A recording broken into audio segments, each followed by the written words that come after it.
The strap of Mairi's small backpack slipped off her shoulder again, and she stopped, dropping the bag as she sat down on an old log beside the trail.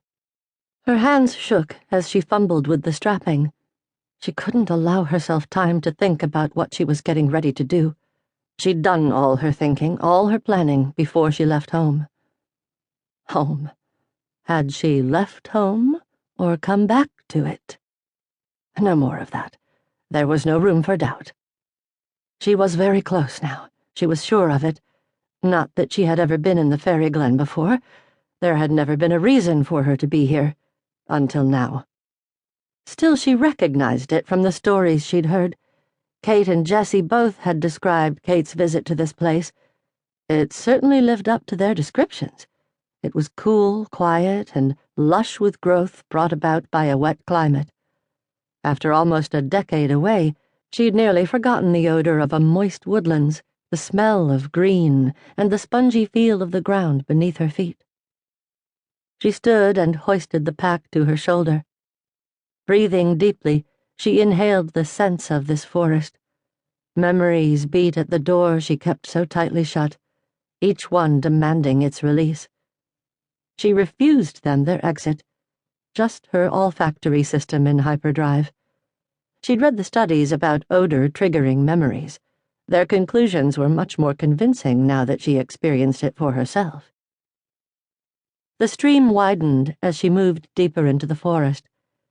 She heard the waterfall up ahead, could visualize how it would look as the water rushed over the rocks, falling into the deep emerald pool. His pool. What if he refused to see her? The flurry of panic assaulted her again, but, as before, she brushed it away. She wouldn't allow him to ignore her. She would... What? For once, she wished she were a bit more like her brother. Wished she had done more planning and less barging in. Wished she were less impetuous. Wished she were less afraid. Pushing through the branches and forest growth, she entered a clearing. Ahead of her, a waterfall tumbled down into a deep emerald pool, ringed with trees whose branches were covered in bits of cloth. The heart of the Faerie Glen. Paul's home. She walked to the edge of the pool and squatted down, shrugging her backpack off her shoulders. Unzipping the bag, she rummaged inside and pulled out a water bottle.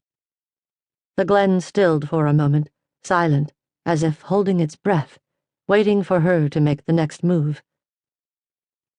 But Mairi wasn't ready yet.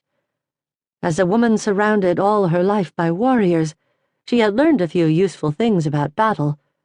One of those was the importance of mental preparation. She needed her mind focused on the task at hand. After a quick sip of the water, she unlaced her merrill switchbacks and pulled them off, followed by her socks, stuffing them inside the hiking boots. She sat, her knees drawn up with her heel flat against the ground, and took a long, slow drink of the water. She concentrated on the feel of it in her mouth, the cool of it running down her throat, the damp grass beneath her feet as she wiggled her toes against the earth. It made her feel grounded, connected to the physical properties of this place. Closing her eyes, she listened to the sounds of the forest, loud now to her ears, sensitive after the momentary silence that had greeted her. Chirping birds, irritated at her presence, rustled the leaves as they darted from tree to tree.